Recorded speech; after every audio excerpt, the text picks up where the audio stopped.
Hello, and thank you so much for joining us for Beyond Fear, public views on emerging transportation technologies. It's great to have so many people interested in this topic. We've got a ton of people on the line, so let's begin. We're so grateful to the American Planning Association and the National Coalition for Dialogue and Deliberation for co-sponsoring today's webinar. And we're thrilled to be hosting the North Carolina Department of Transportation, sharing what they've learned about public views on emerging transportation technologies. My name is Dave Biggs. I'm the Chief Engagement Officer here at MetroQuest, and I'm pleased to be your host today. I'm going to begin by going through the agenda very briefly. First, I'm going to talk about emerging technologies that are impacting transportation planning to kind of set the stage. And then I'm going to turn it over to the North Carolina Public Involvement Team, and they're going to talk about their public involvement activities and what they are learning in terms of technologies that are impacting transportation planning and public views on them.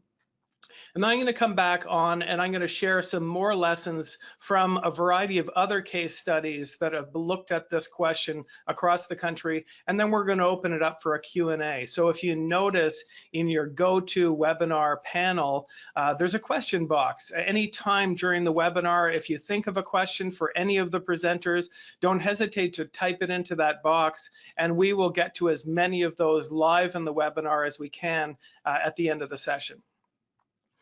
We are privileged at MetroQuest to do research for a variety of organizations across the country, organizations that focus on planning and transportation, but also public participation.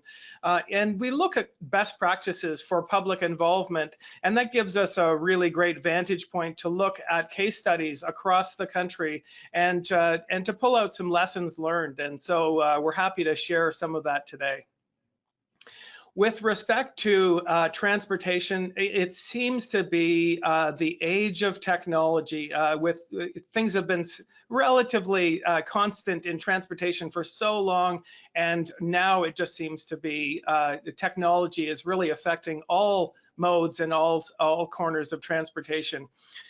We are all, I think, very well aware of autonomous vehicles, self-driving vehicles, electric vehicles, shared mobility, and a whole host of other technologies which are really poised to change the landscape dramatically in transportation. And with it comes promises of a variety of benefits, improved safety, reduction in traffic, shorter commutes, reduced costs, and all kinds of things are regularly talked about in terms of the benefits of these technologies. At the same time, we're also tracking some trepidation from the public about some of these new and somewhat nerve-wracking technologies, some of them. There's concerns around safety, concern around access, and a whole host of other concerns that are being expressed because these things are relatively new and confusing to a lot of people, and promise to change the landscape dramatically. It's because of those issues that it's really important more than ever to really go out and engage the public on these questions, to plan together, to move thoughtfully towards a more progressive future for transportation, respecting the views of the public along the way. With that, I'd love to turn it over now to the North Carolina Department of Transportation that have had some great success with improving their public involvement program, but also have done a great job in addressing some of these questions head on. So I'm going to turn it over now to Jamille Robbins, Nastasha Earl-Young, and Colin Meller from the Public Involvement Group over at North Carolina Department of Transportation. So Jamille, are you there? Thanks, Dave, and good afternoon, everyone.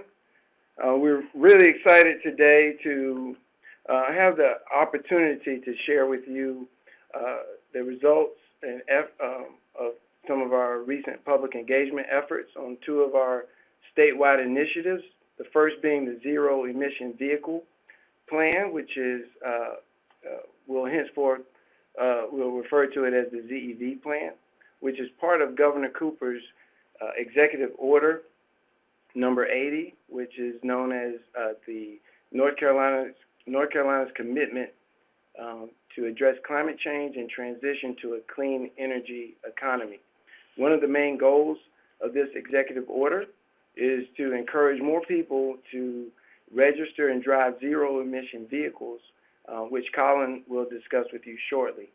And second, we have our long-range strategic transportation plan, which is dubbed NC Moves 2050. This is a 2-year multi-phase study that Nastasha will go into more detail with you.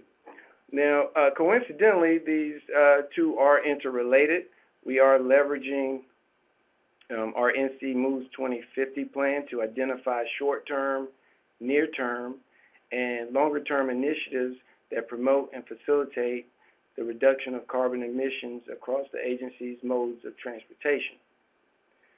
Now, the success of these initiatives, of course, depend on an active and engaged public, communicating with and receiving information from all interested stakeholders is essential. Successful engagement will help to build trust, understanding, and promote a sense of ownership. To accomplish this, it is incumbent upon us to provide opportunities for meaningful and interactive engagement. And so we developed several goals in order to achieve this purpose. One, of course, was to provide opportunities for early and continuous public participation. Second, we wanted to provide reasonable access to plan information. And three, we wanted to, of course, promote an open, inclusive, and transparent public involvement process by providing clear and consistent information that is easy to understand and could be disseminated in multiple formats based on and tailored to the audience needs. And of course, we wanted to make sure that all citizens were aware of all of the public involvement activities. And really important, one of the main goals was to effectively engage historically underserved and underrepresented populations. Now, the general public of North Carolina is comprised of individuals of all demographic backgrounds, geographic locations, perspectives, and varying levels of understanding and interest in statewide transportation issues. And so, of course, with any outreach effort, we wanted to reach the broadest audience possible and gather as much meaningful feedback as we could.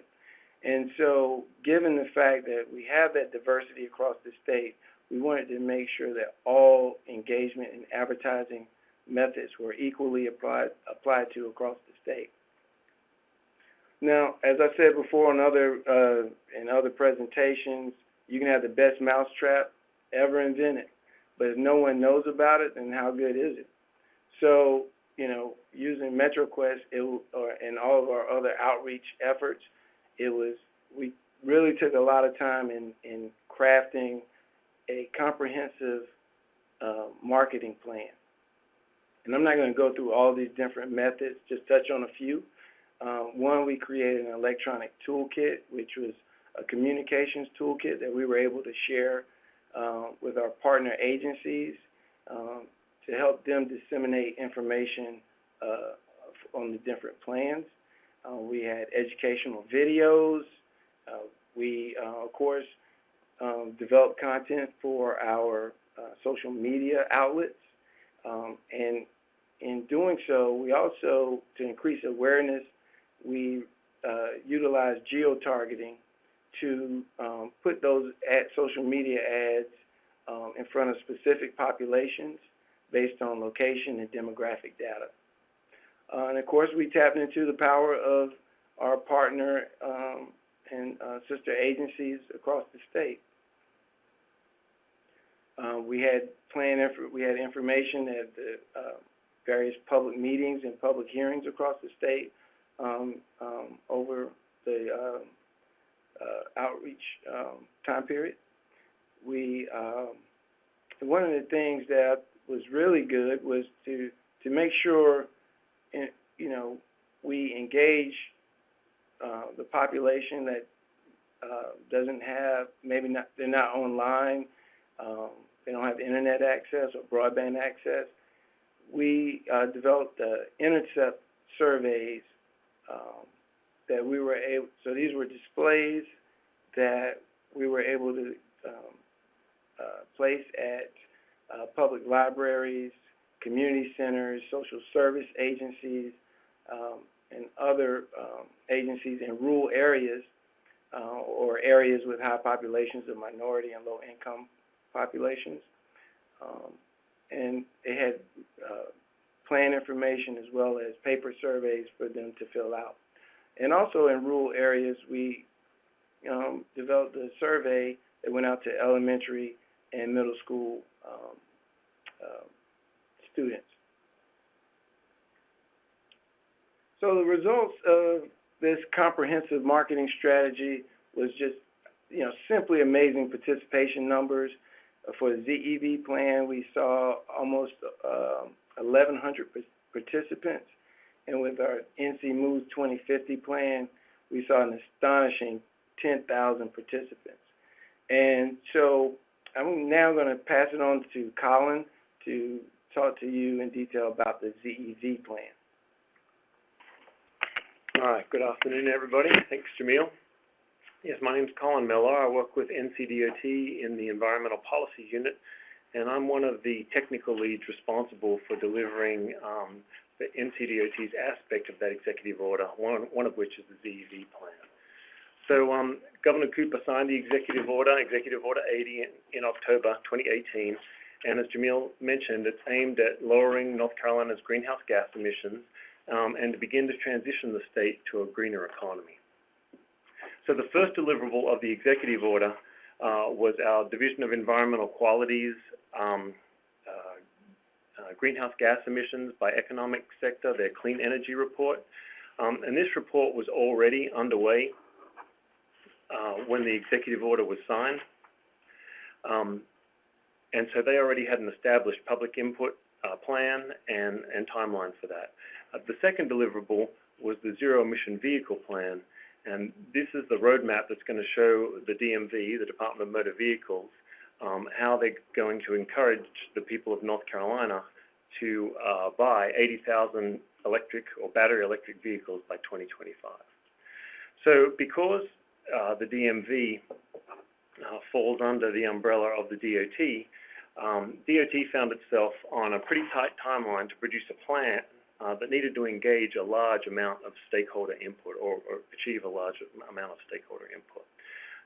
Fortuitously, what happened was North Carolina Clean Energy Technology Center at NC State had just literally 2 days before the executive order was signed, received a grant.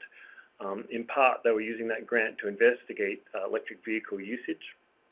And so they were able to retool their goals a little bit, and we were able to align those goals with the executive order so that we could piggyback onto their traditional face-to-face stakeholder meetings that they'd already set up across the state, Asheville, Charlotte, Raleigh, and in Kinston. They also helped us put together a face-to-face high-end stakeholder meeting in Raleigh, and that was with sort of established EV people in the field already, car manufacturers, utilities, charge station companies, towns and cities, and the like. And so with those meetings, we got a lot of quality input and feedback. And that was great. But in general, what those meetings had was a more educated or motivated crowd. And we needed to reach the public in general, the people that we want to buy an electric vehicle, and talk about technological hypes and fears. Non-EV owners are extremely skeptical about owning EVs. So NCDOT's ZEV team turned to our public involvement guru, Jamille, and with his help and the help of Lori Klein of Quest Corporation, we were quickly able to put together a MetroQuest survey that was aimed at answering one primary question: what would it take you to drive an all-electric vehicle? So as I mentioned, we had a tight timeline, and that really minimized our use of some of the conventional public involvement marketing that Jamille had shown before. And so basically, we were limited to social media blast, and then what we did was put up message boards with a QR code that linked to the survey at our traditional NCDOT project meetings. But in about 8 weeks, we got over 1,000 responses. And based on some of the comments that came in with some of those responses, I really believe that this success was due to a lot of word of mouth, and that people liked the survey, the way that it was formatted, and actually enjoyed participating in it. So one of the tabs asked people to prioritize the things that they needed to drive electric. And this is some of the preliminary data. The MetroQuest output, the number of responses for each of the categories is shown with the green bar graphs there, and the average response or the ranked response is shown on the line graph there. So 1 is better, you rank that first, and 5 is worst, or worst, or least preferable. And there's no real surprises here. People want a cash or a tax rebate when they buy an electric vehicle. They want better range, they want more charging opportunities. But I think it was interesting that even the most trivial of things, a better phone app, which I thought was available, apparently it's not, but made the ranking scale. And so that's something that we could easily work on and put in the plan. The map marker tool provided some really excellent data, and so people could come in and drop pins on where they thought they would like or needed charge stations. And so if we take a simple heat map of this data, again, there's not too many surprises. The majority of the responses came from the higher population areas in North Carolina, Raleigh-Durham, Chapel Hill, Wilmington to the east, Greensboro, Charlotte, and Asheville. There's some good information here too. You can start to see some of the corridor connections between those urban areas or those more populated areas. Again, no real surprises there that they're along the interstates.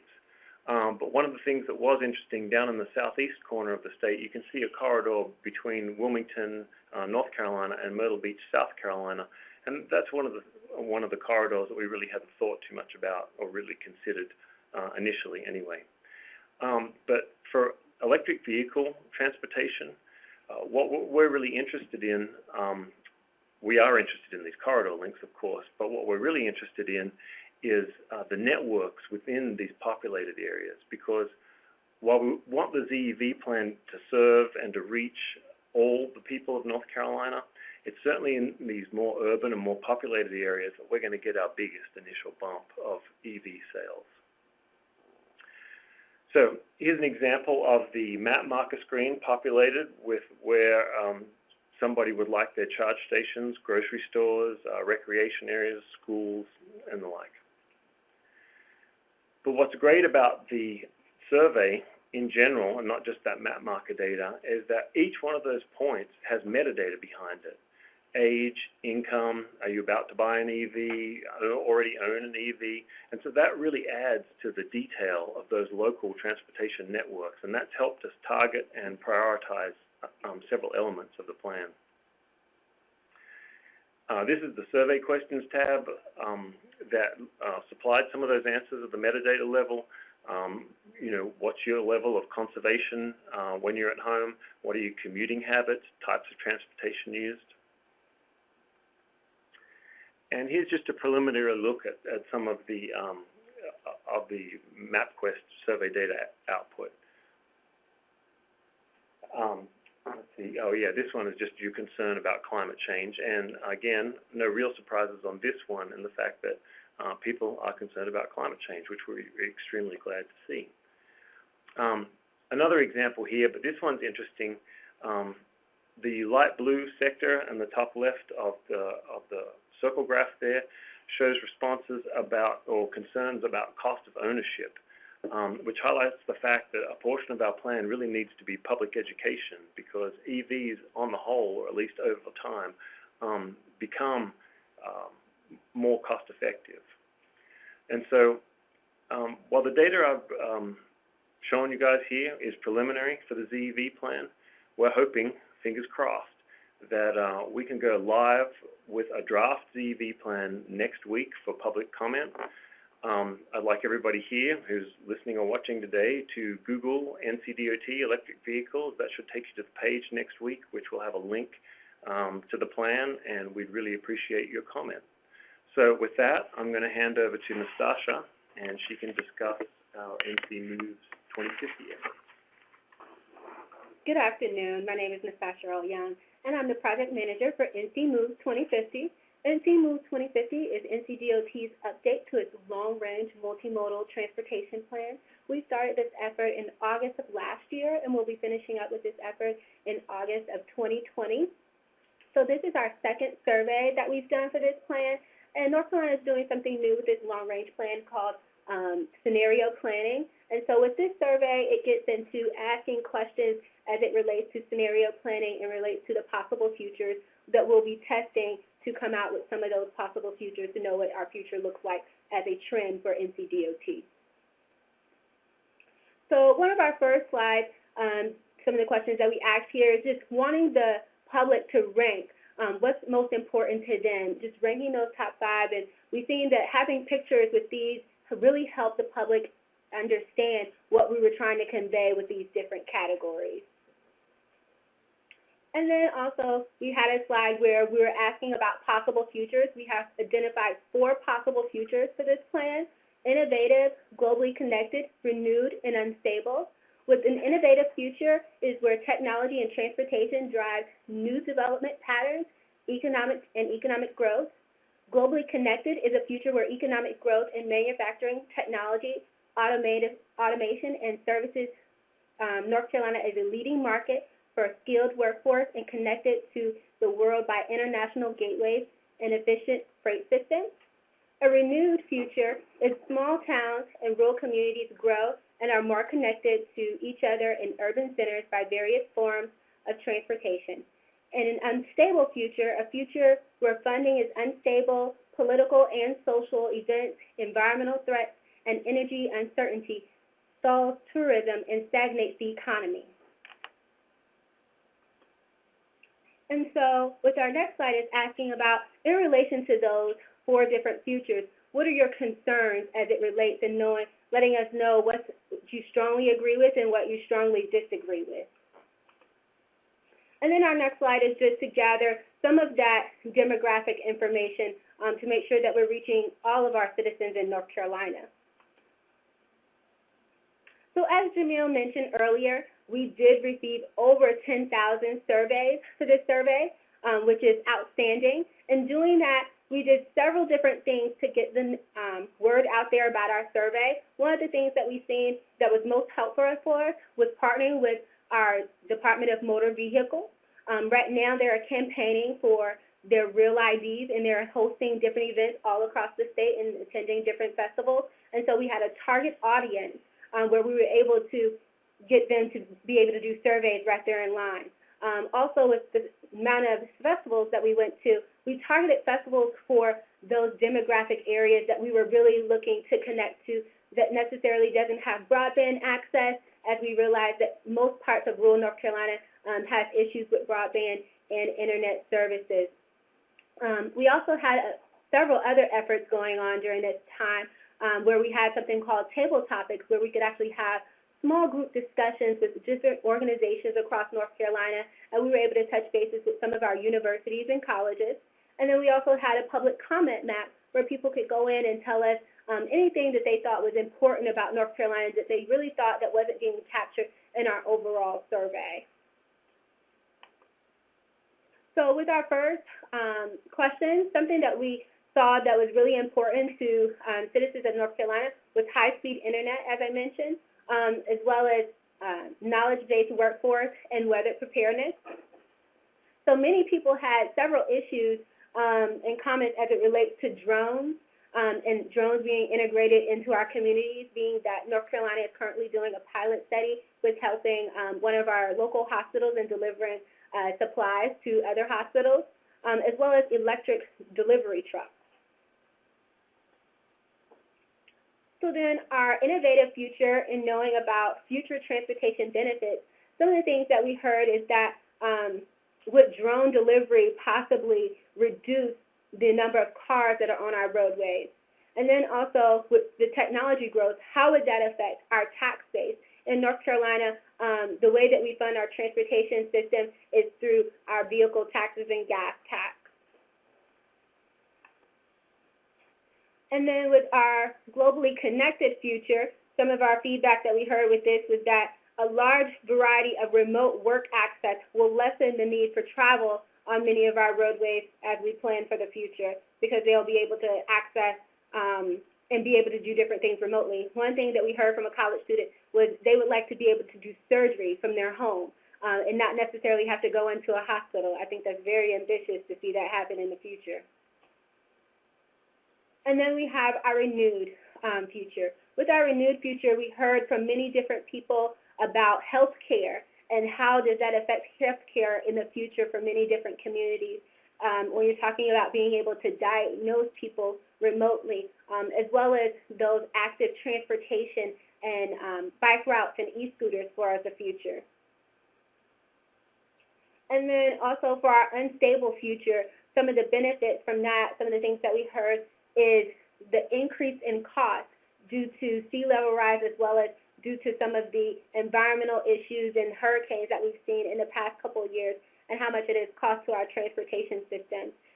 And also, they think that people will be more apt to actually sharing and carpooling as we are in an unstable future, as well as looking at other alternative modes of transportation.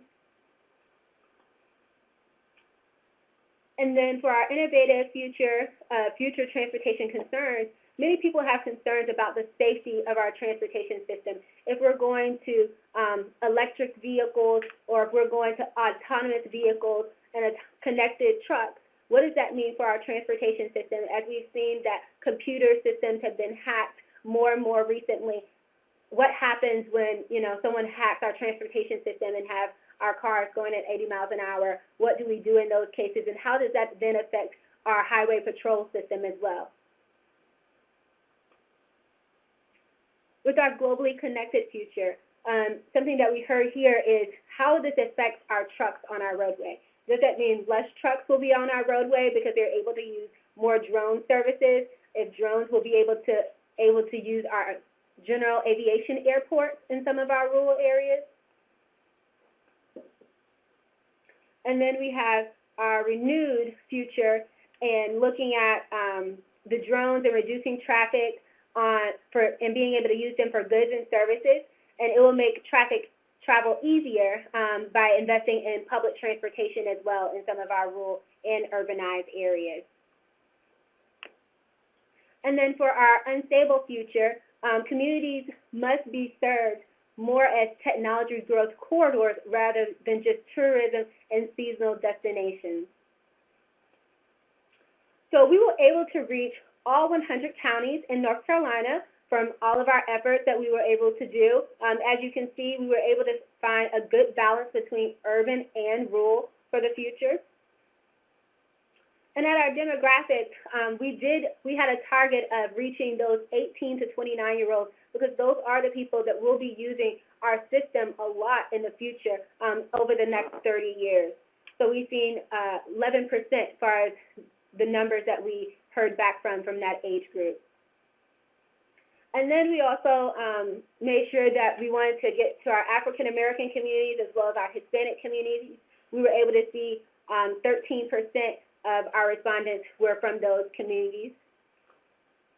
And then with our households, we were able to exceed over 20% of our respondents were less than $47,000 as a household income.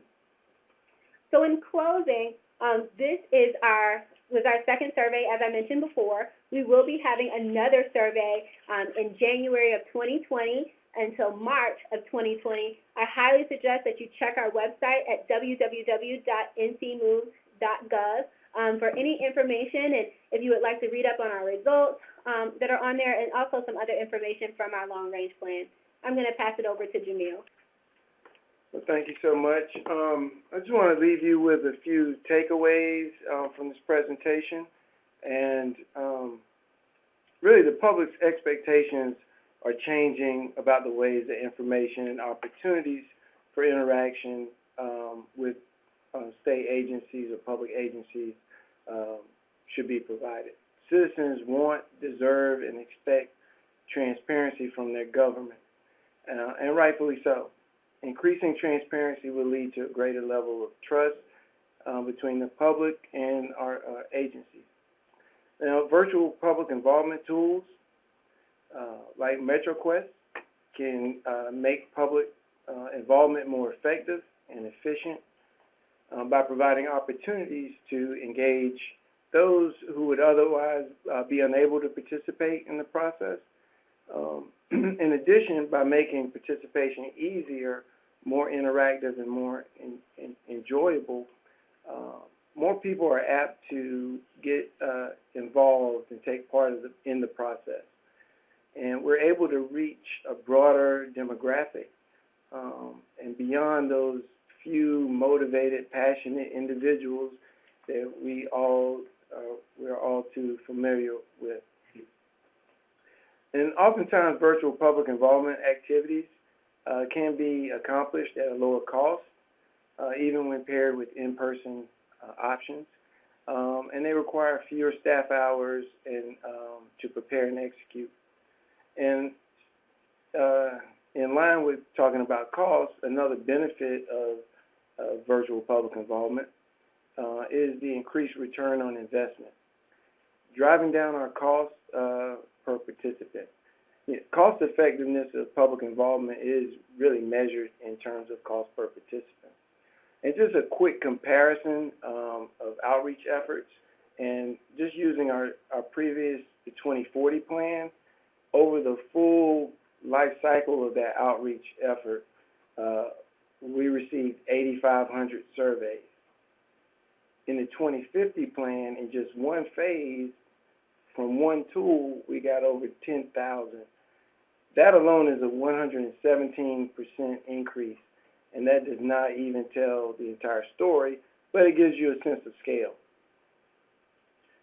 So, in closing, I do want to take the time to acknowledge a couple of folks. First, upper management, Secretary Trogdon and Chief Deputy Secretary Howard, for fostering a culture of innovation here, and their leadership, support, and commitment to resources. Secondly, I want to recognize, again, Lori Klein with Quest Corporation for assisting Colin and the rest of the team on the ZEV plan outreach, and Simone Robinson of Public Participation Partners, and WSP, the WSP team of Lita Huntsinger, Genevieve Rubrick, and Sarah Parkins for all their hard work in the past and ongoing on the NC Moves 2050 plan. So I just want to leave you with one last takeaway, and this is a thought from a tagline from our Everyday Counts 5 virtual public involvement initiative that I think is very appropriate, and that is a 21st century transportation system needs to be built on the foundation of a 21st century public involvement strategy. With that said, I'll turn it back over to Dave. Thank you. Well, thank you so much, Jamille and Nastasha and Colin, for that presentation. That was just terrific. And folks on the line, you can see why I was so excited about having them share some of their outreach results and their strategies.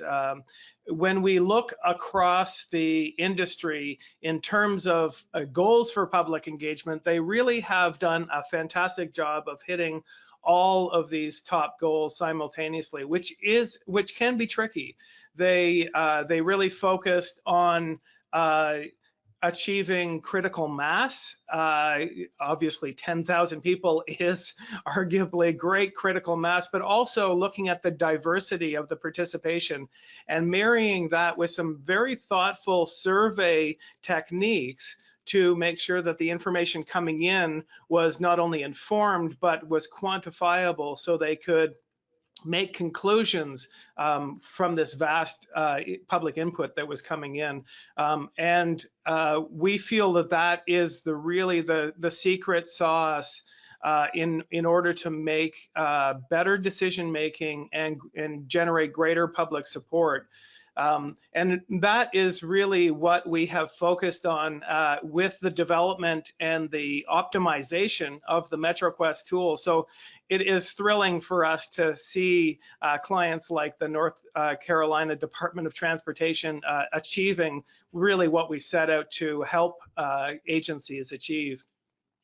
Now, we have a great vantage point, as I mentioned, because we have so many direct clients, subscribers to MetroQuest from across the country. I wanted to just take a few minutes now to look across a variety of other case studies, because I think it's interesting how agencies across the country are engaging the public on questions of transportation technologies and what they're learning across the country.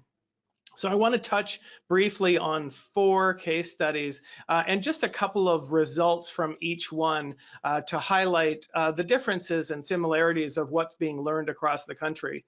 I'm going to start with VTrans. This is the Virginia DOT that conducted some exceptional outreach on questions of technology. I'm going to then go to the Southwestern Pennsylvania Commission, the MPO in Southwestern Pennsylvania, and some questions that they asked around technology. I'm going to talk about the Atlanta Regional Commission, the MPO in Atlanta, and what they were asking people and learning about autonomous vehicles and other technologies. And then I'm going to finish on the Michigan Department of Transportation Mobility, the state long-range transportation plan, and how they incorporated technology questions into their surveys. So firstly, with Virginia DOT, and I want to mention that what I'm going to share with you now is an earlier phase of an ongoing outreach, so don't confuse this with what's going on there right now. But this is really an exceptional outreach that focused on transportation options really around technology and what the public feels about these technologies. And I thought it was so interesting that they both asked people to rank order what excites them the most about things like autonomous self-driving vehicles and what concerns people on the very next screen. And I just want to put the top results next to each other. Here's what excites them and here's what concerns them. And I just think it is so interesting that the #1 excitement around these technologies is improving safety, and that's also the #1 concern.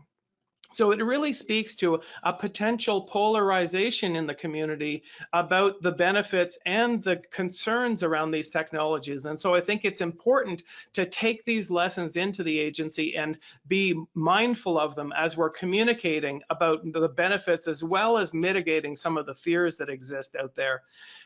Also in the top 3 list, reducing congestion and increasing congestion was one of the top fears for autonomous vehicles. So again, some polarization possibilities. And so it's easy to put your foot in your mouth as an agency by ignoring some of these facts. And I would submit to you that the results may be different where you are. And so it's important to do these surveys and to really dive into the results to learn as much as you can about what is fueling any concerns out there and what some of the benefits that are going to be most appealing to your audience are.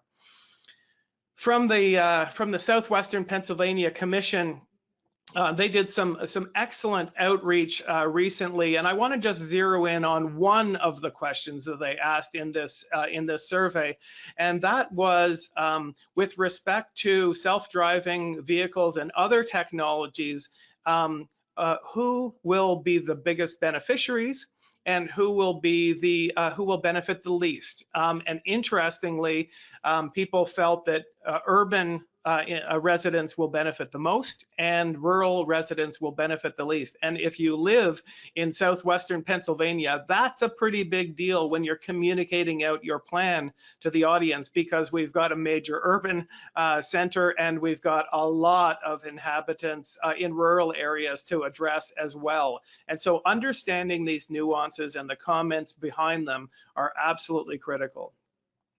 On to the Atlanta Regional Commission that did some exceptional outreach, and they engaged over 25,000 people in this outreach process. And I just want to highlight a couple of the findings. Firstly, they asked people about their awareness of autonomous vehicles. I'm happy to report that the vast majority of people were aware of autonomous vehicles. So there's been a great deal of communication out there, and that is happening. But when asked about how comfortable people would be turning control over to an autonomous vehicle, we get a fairly different story, with most people saying they would have some level of comfort with letting an autonomous vehicle take the wheel. A quarter of people said not at all comfortable, and a mixture of other answers here.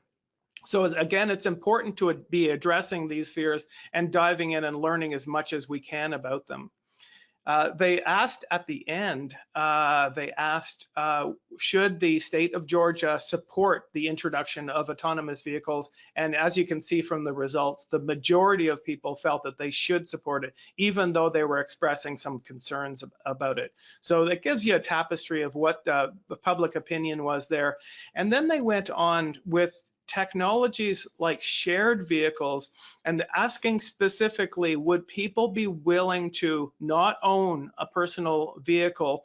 What would some of the barriers be to not having a personal vehicle in favor of shared mobility options? And you can see that the most popular answers that were barriers to people were the ability to go out of town, meeting emergency needs, and getting children to and from activities. And so if a real mode shift is desired in your region, it's important to engage people and figure out what the biggest barriers are and how to mitigate some of those barriers as best you can to achieve that mode shift that you're interested in achieving.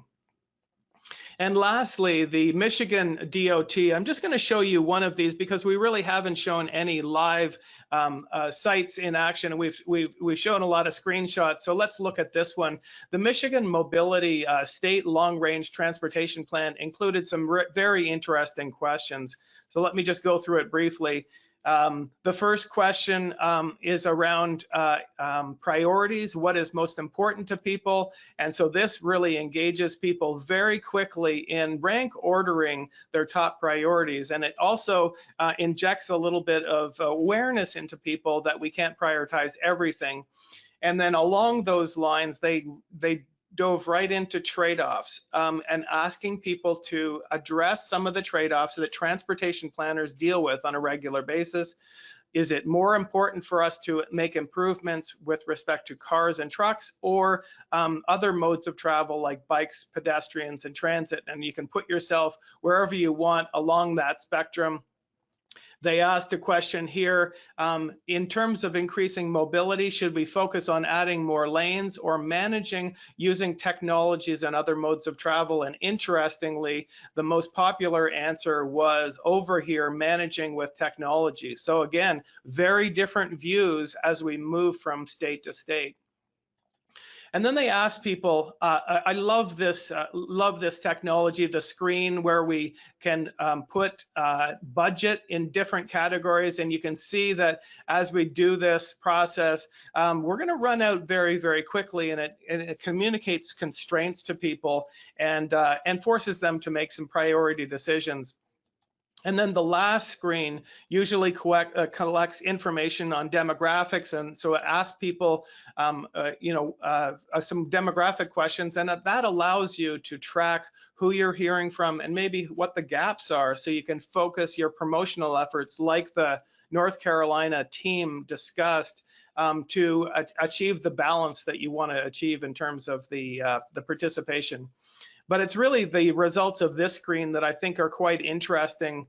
So let's just look at those results. So looking at the back end dashboard of the results of MetroQuest for this process, you can see that people really had a wide range of things that they wanted investment in. And interestingly, the lowest priority for investment was self-driving technologies.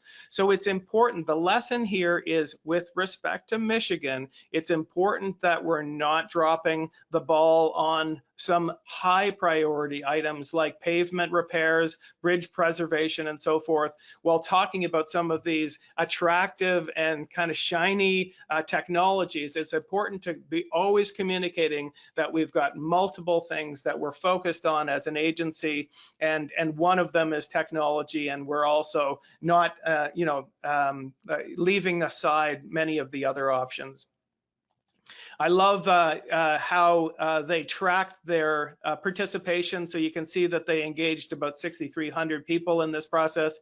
This was a great promotional effort right here. And you can look at how people participated on mobile and on the web and a whole bunch of other results.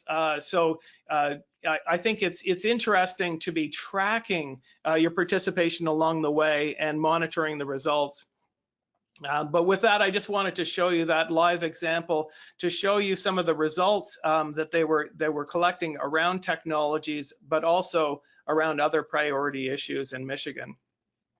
So that was our fairly fast run through of some of the high level lessons learned.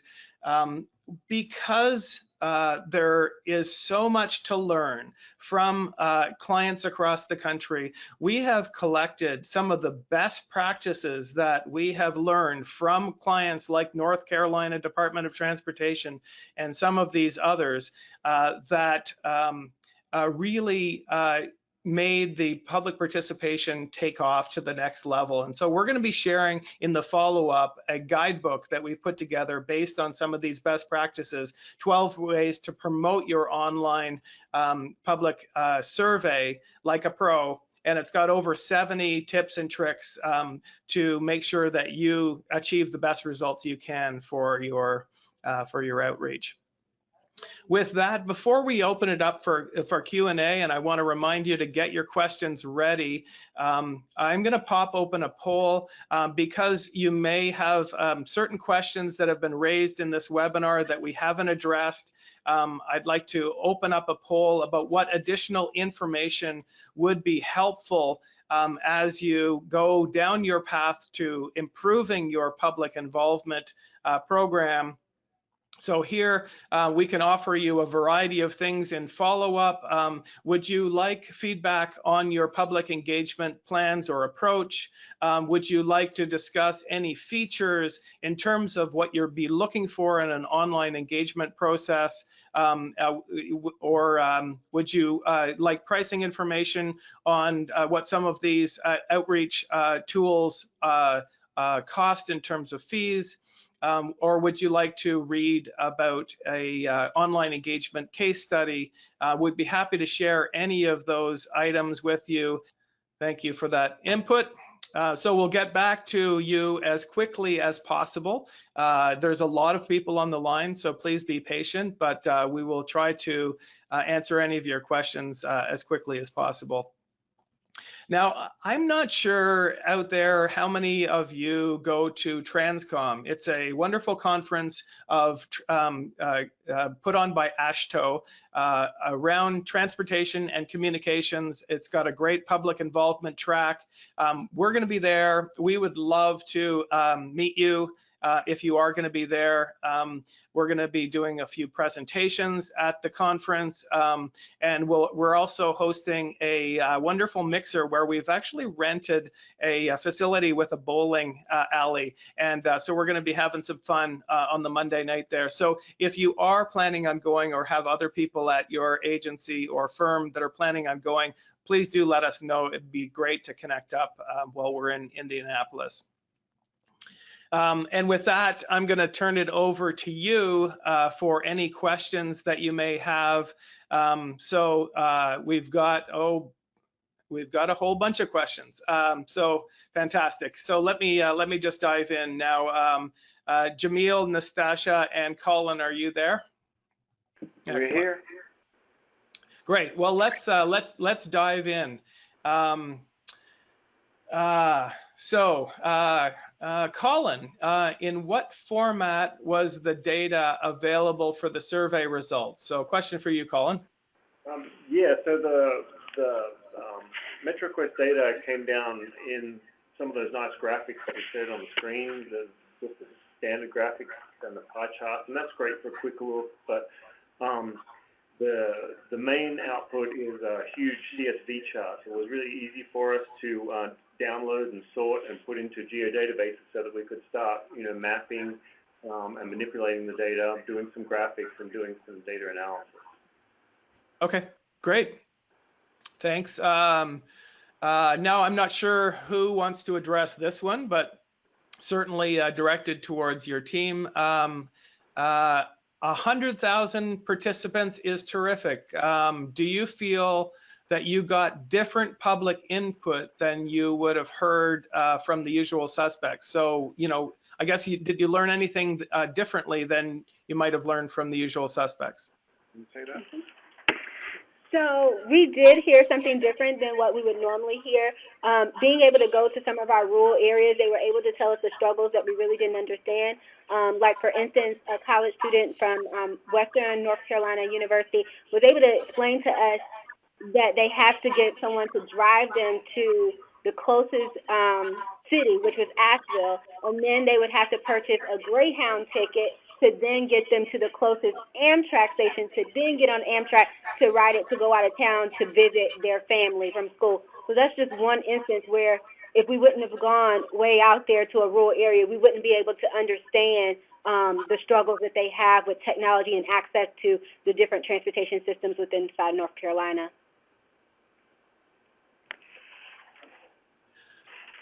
Okay. Jamille, did you want to add something? Well, I was just going to say, I mean, the more outreach you get, the broader the participation, the more representative the information is of the entire state. And it just leads to more informed decisions on our part. Right. Great. Thanks. And actually, while I've got you, Jamille, this is a question that I think is more directed towards you. We've heard that your MPOs and RPOs have been included in your public involvement program. Can you describe how that came about and why that came about for your state? Well, it really started with some of our MPO and RPO partners asking if they could utilize our subscription with MetroQuest, and under the initial agreement they could not. So we started having some discussions with management about this and really thinking about the potential to provide consistency across our virtual engagement efforts across the state with our partner agencies. And so, based on those discussions, it was decided that we, bump up, we got a quote from you guys, and we're able to purchase a more umbrella subscription to be a better big brother in a sense. So. I like that, Jamille, the big brother, and I love that Colin called you the guru, public involvement guru. I like that. I think you need to have a shirt made up. I paid him. I paid him for that.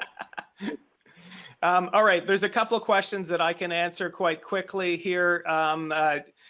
Dave, is the Virginia DOT or the Vermont DOT? I can't believe that I didn't say that, but it is the Virginia DOT. I might have said that, but maybe somebody missed that.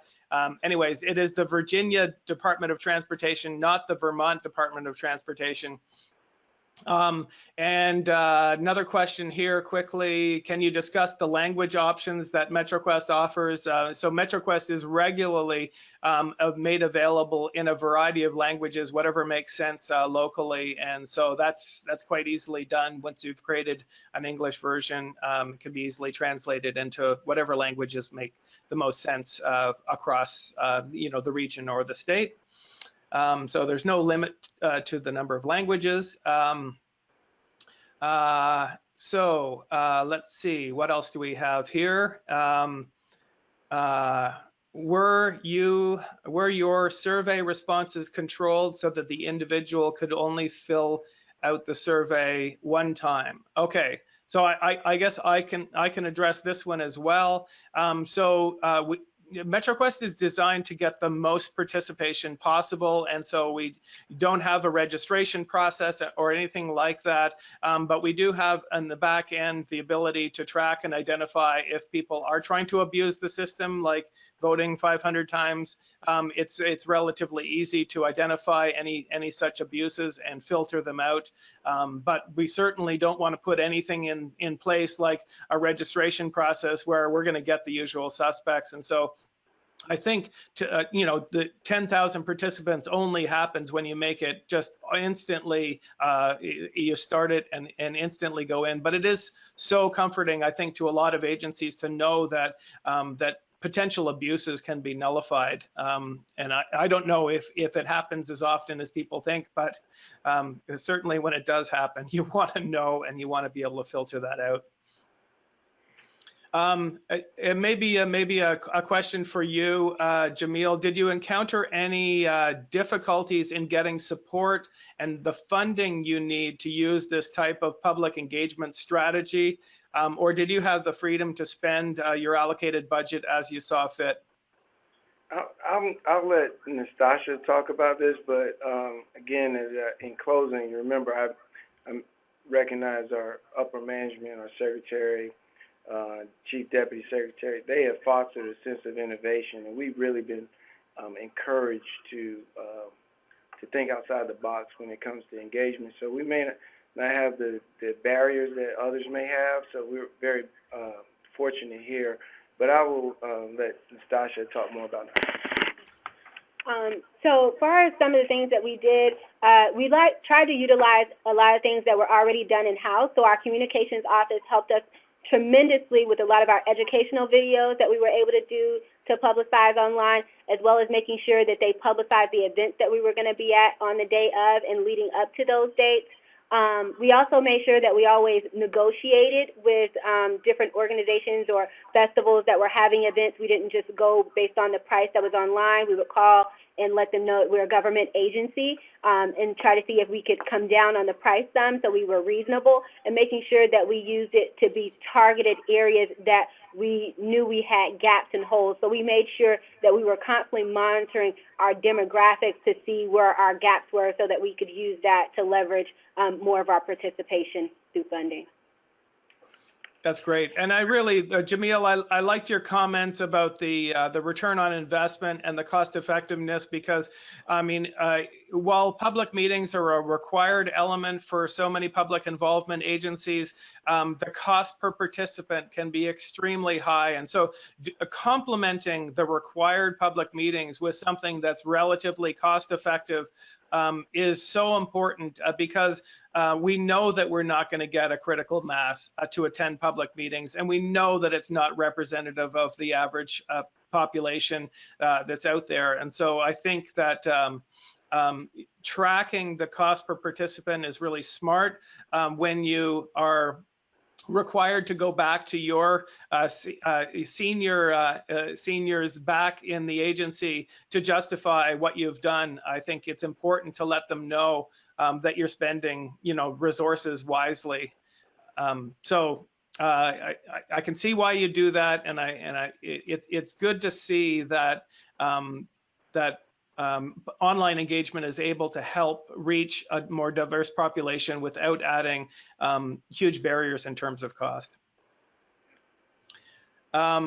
So we are at the end of our time, and we still have more questions. So for those of you who did ask questions that we weren't able to address, stand by for the follow-up. We will get back to you individually as quickly as possible in our follow-up. I want to let people know that if you're collecting AICP certification maintenance credits, that we will send you a link to claim your credits, but you can see the link on the screen. And so if you'd like to scratch it down, certainly feel free.